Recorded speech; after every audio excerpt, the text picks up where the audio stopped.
Clasificación B, bajo supervisión de un adulto.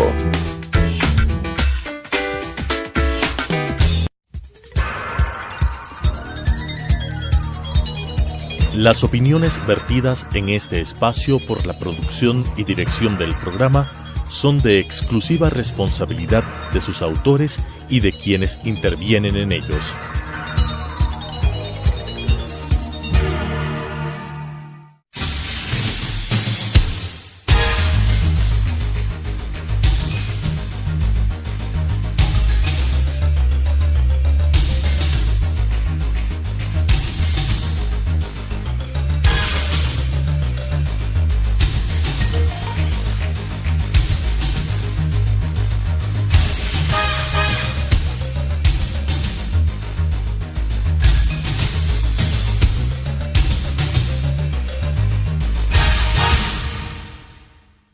Muy buenas noches, bienvenidos nuevamente a Debate Jurídico, programa del Colegio de Abogados de Pichincha.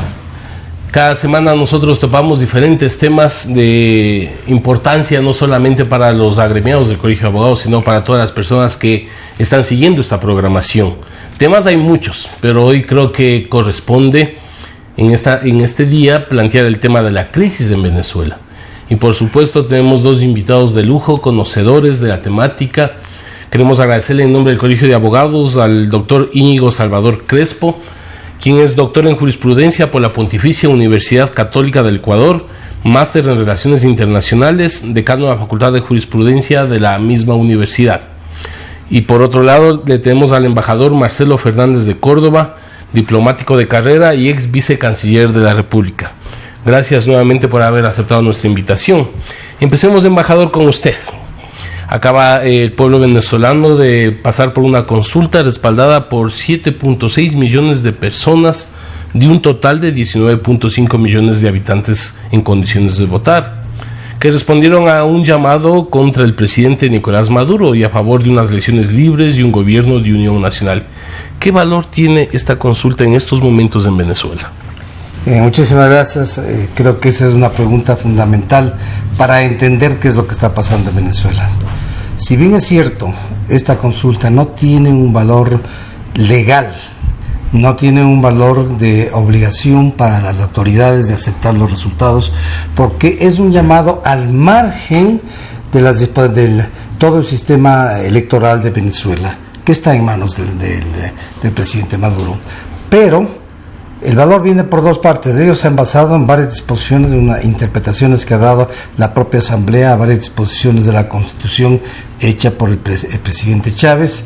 Se han basado en estas disposiciones y en el hecho de que el llamado de Maduro a la consulta, que no es consulta, sino prácticamente a la elección de una Asamblea Constituyente, que será a finales de mes, del día 30, al hecho de que considera la oposición y considera los miembros del Parlamento, de la mayoría parlamentaria, que el llamado del presidente Maduro es ilegal.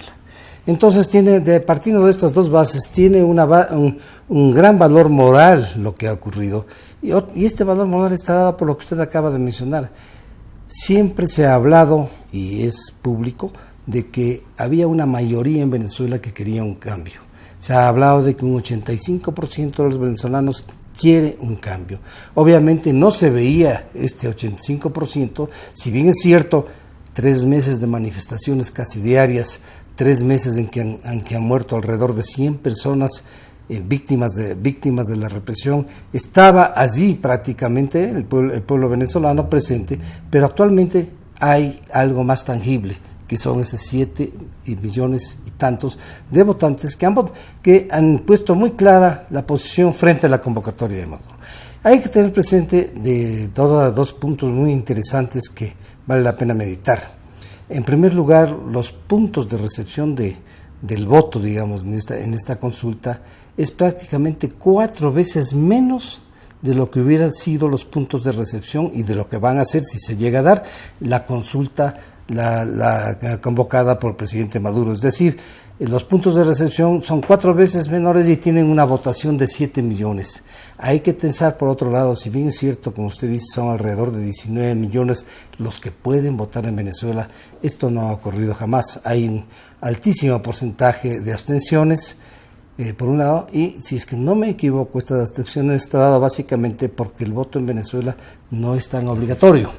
Entonces, esta presencia de 7 millones de personas que le dicen no a Maduro, que ¿qué es lo que quieren? Quieren elecciones libres, transparentes, para que el país decida qué es lo que cuál va a ser su futuro. Quieren un cambio fundamental en algo que está a todas vistas. La situación económica de Venezuela es catastrófica.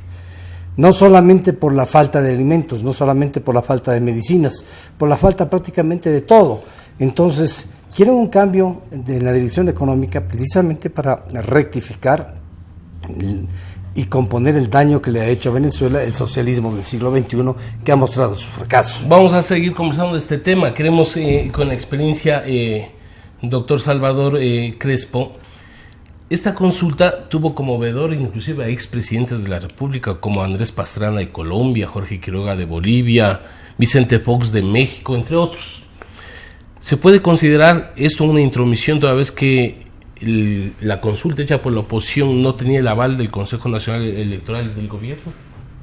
No, yo pienso que habiendo sido, como lo ha mencionado el embajador Marcelo Fernández, un acto, una iniciativa de la oposición fuera de la estructura gubernamental y del poder del Consejo Electoral venezolano, quienes la organizaran eran libres de llamar como veedores a quienes ellos a bien tuvieran. Obviamente, justamente para darle credibilidad y peso al evento, llamaron a personalidades del más alto calibre a nivel internacional, como los expresidentes de la República que usted menciona, pero esto no puede ser tomado como una intromisión de nadie.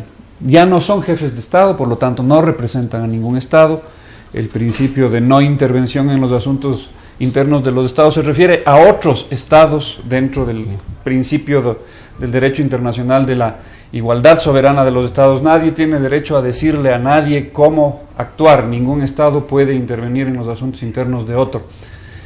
De modo que no es una intromisión, y llega un momento en que incluso si fuera una intromisión en el ámbito del derecho internacional, desde hace un par de décadas se está hablando del deber de intervenir, la responsabilidad de proteger a los ciudadanos de otros estados de las violaciones sistemáticas a sus derechos humanos. Eso es lo que en muchas ocasiones por ejemplo, lo que justificó la intervención de la OTAN en ¿Pero eso en no los Balcanes. dejaría a un lado el tema de la autodeterminación de los pueblos? Lo que pasa es que la autodeterminación de los pueblos, cuando tienen la forma de autodeterminarse, normalmente los pueblos se autodeterminan a través de las instituciones democráticas previstas en sus propias estructuras políticas. En este caso, esas instituciones están todas cooptadas por el gobierno y no hay canales de expresión que no sean los permitidos por el gobierno. La única posibilidad de expresión entonces es una expresión beligerante de resistencia civil, que es lo que está ocurriendo en Venezuela. Gracias. Y simplemente, sí, para terminar el tema de la intervención, o que en realidad no es una intervención, o que es una intervención debida a esta responsabilidad de intervenir cuando hay violaciones de los derechos humanos, yo creo que ya es tiempo de que los gobiernos de nuestros estados hagan un mea culpa y digan: hasta aquí se les puede defender a la revolución bolivariana en Venezuela. Ya los muertos son demasiados, ya la situación es insostenible.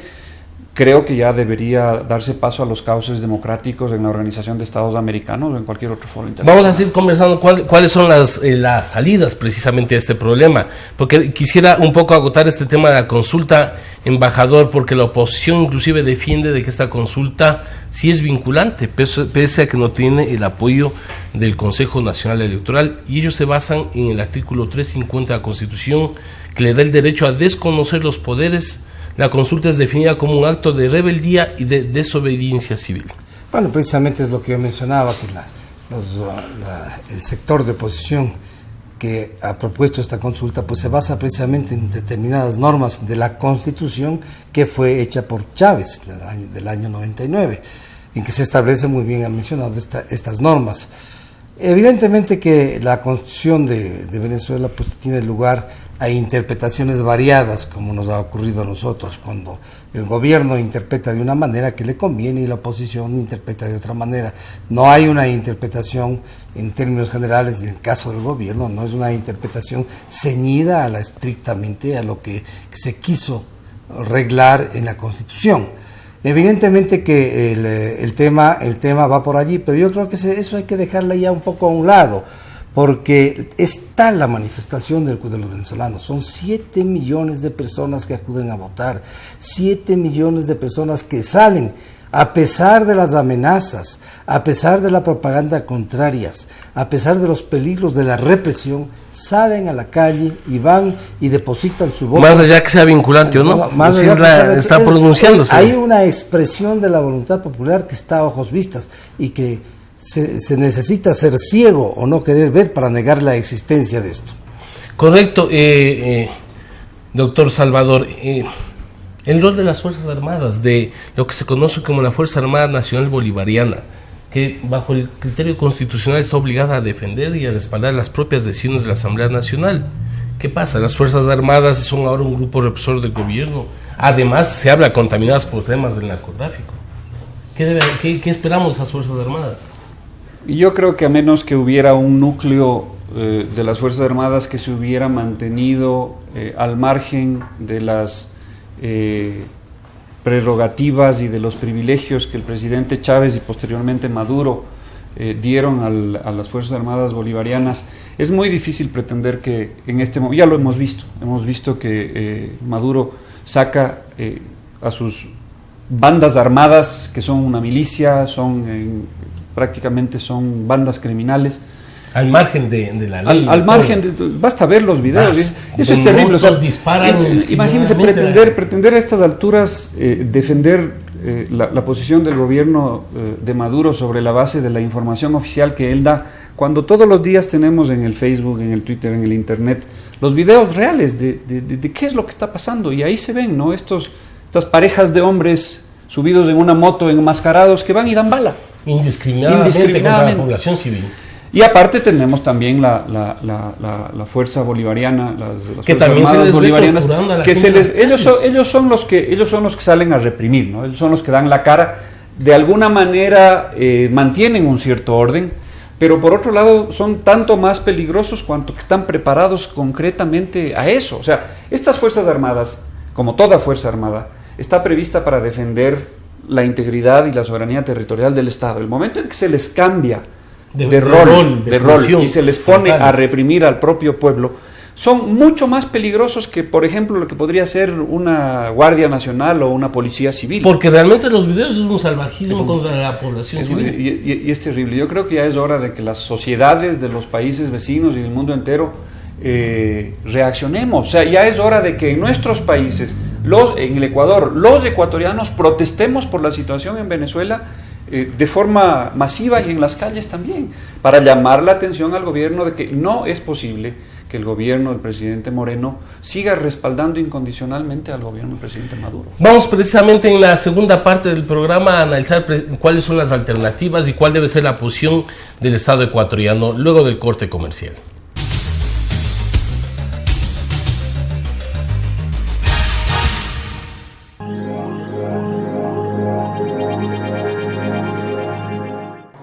Adriana, cancélame todas las reuniones. No voy a ir a la oficina. Estoy con una jaqueca que no aguanto. ¡El jefe no viene!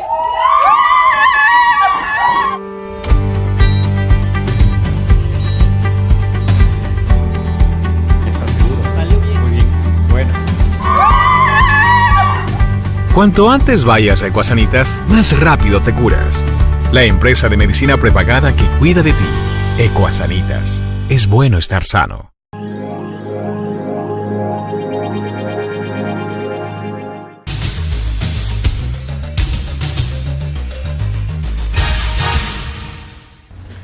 Regresamos con Debate Jurídico, programa del Colegio de Abogados de Pichincha. Para quienes unen en este momento a nuestro programa. Estamos tratando la crisis en Venezuela gracias a la presencia del doctor Íñigo Salvador Crespo y del embajador Marcelo Fernández de Córdoba. Embajador de la oposición de Venezuela, este lunes ha iniciado lo que ha llamado la hora cero, la escalada de protestas y de desobediencia institucional con la que buscan frenar la Asamblea Constituyente impulsada por Nicolás Maduro. ¿Puede haber un cambio o esto puede desembocar en una guerra civil? Bueno, es de desearse que ese cambio se dé. Yo creo que a partir de hoy hasta el 30, que es el día que ha convocado el presidente Chávez para crear esta Asamblea Constituyente, pues van a ser horas muy difíciles para Venezuela. Si es que el presidente Chávez se mantiene en la posición intransigente de que o gana en las urnas, y si no gana en las urnas, empleará la fuerza, es decir, usará las armas para mantenerse en el poder, no es difícil que estemos prácticamente a un paso de una guerra civil, lo cual sería lamentable. Y hay 100 muertos en nuestro medio, en América Latina, haber 100 muertos por manifestaciones y por causas de una represión absurda que viola todos los derechos humanos, ya es una cantidad realmente que llama la atención. Yo simplemente recuerdo que en la caída de uno de nuestros gobiernos, el presidente del momento se cayó cuando hubo un muerto. Por supuesto. Y acá van cerca de 100 muertos. Y acá tenemos cerca de 100 muertos, tenemos manifestaciones todos los días en toda la República, no es un solo sector, sino en todo el país. Yo creo que ya es hora que el presidente Maduro medite y busque una salida para entregar a un cambio, proceder bueno, en primer lugar, desactivar esta convocatoria para una asamblea constituyente. Pero él mismo dice que lo que no logre con los votos lo logrará con las armas. Es que es un absurdo. Eso es un absurdo, es prácticamente proclamar ya una dictadura que no tiene otra salida sino la represión y la fuerza, cosa que ya lo está manifestando. Entonces, ¿qué le queda al pueblo venezolano? Lo que está haciendo, y lo que está haciendo con una manera muy valiente y muy clara, tomándose las calles para que entienda el gobierno que ese cambio tiene que darse, que debe darse paso, suspenderse esa Asamblea Constituyente y darse paso a unas elecciones democráticas, libres y transparentes en las que todos tengan igualdad de oportunidades, porque eso es otra cosa. Muchas veces se habla de fraude, y en nuestro medio también se ha hablado de fraude.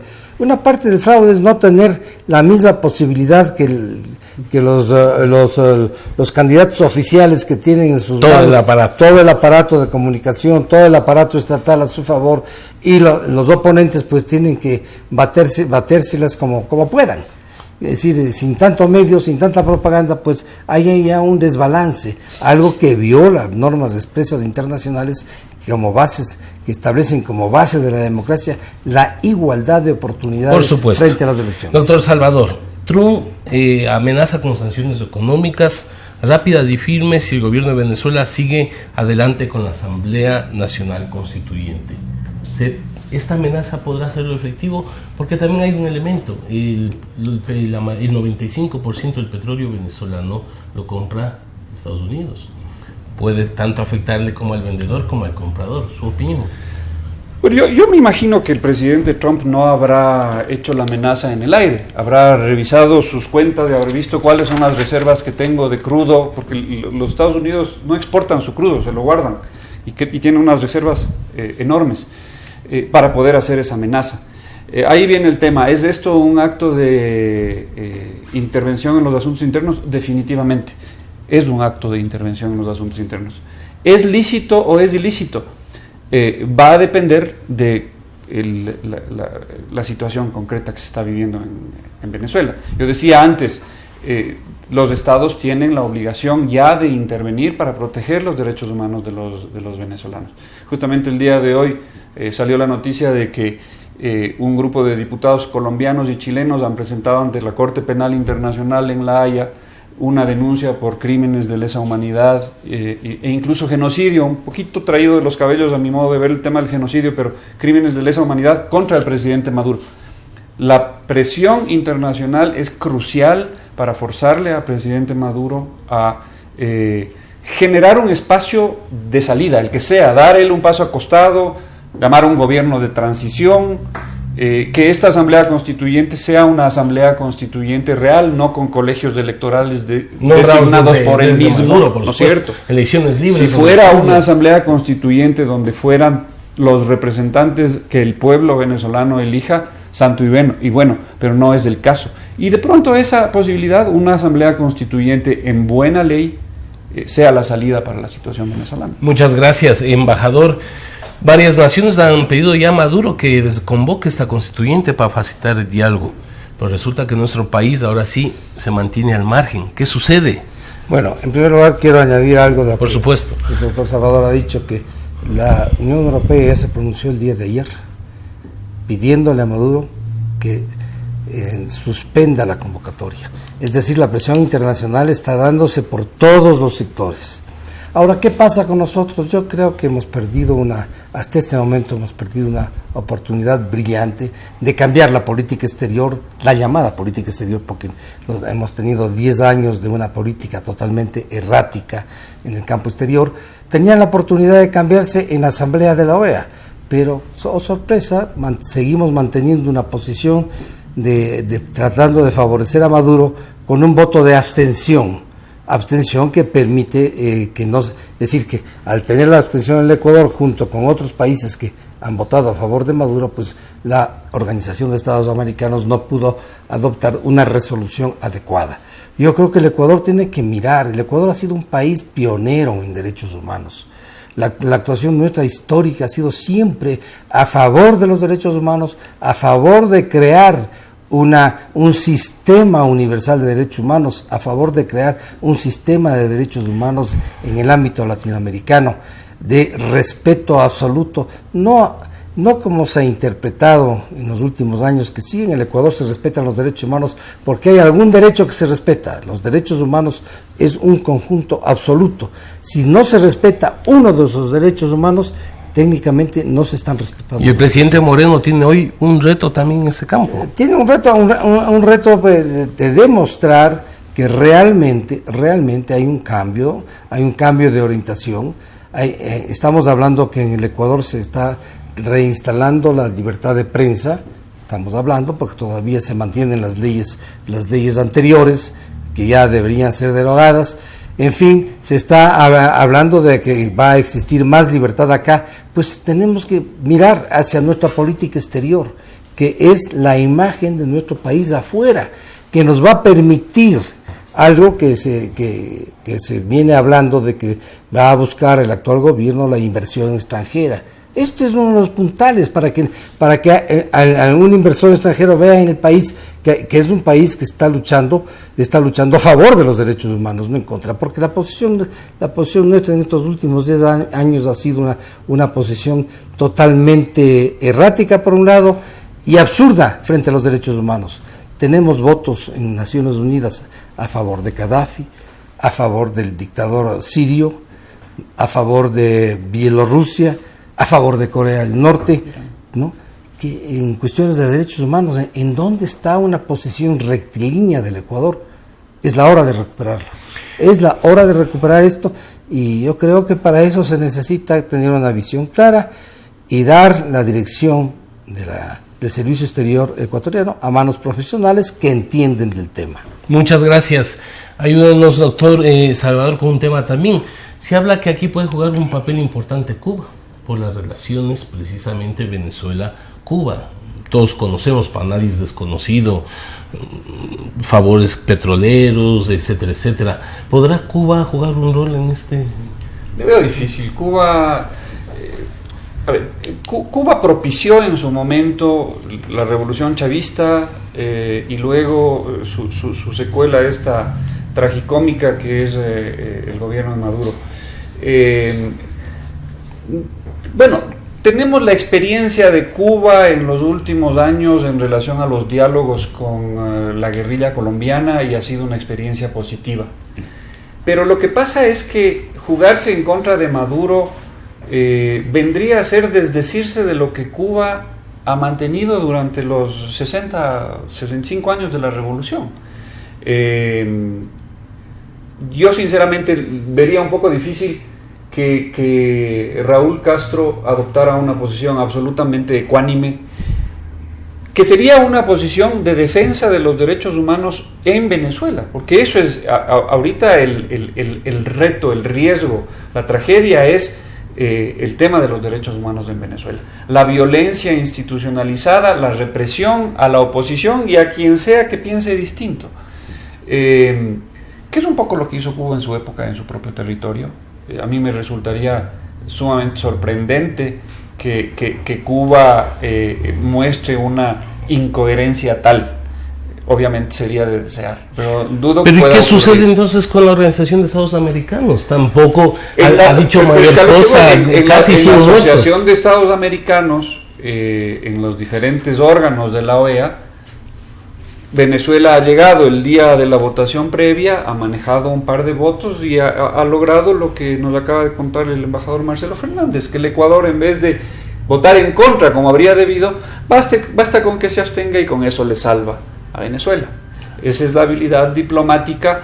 Y vea, pensándolo ya en otros términos, son gobiernos corruptos, entonces utilizan medios corruptos también. No me consta nada, pero también a nivel internacional se dan esas corruptelas. ¿Qué le decimos al presidente Moreno para cerrar?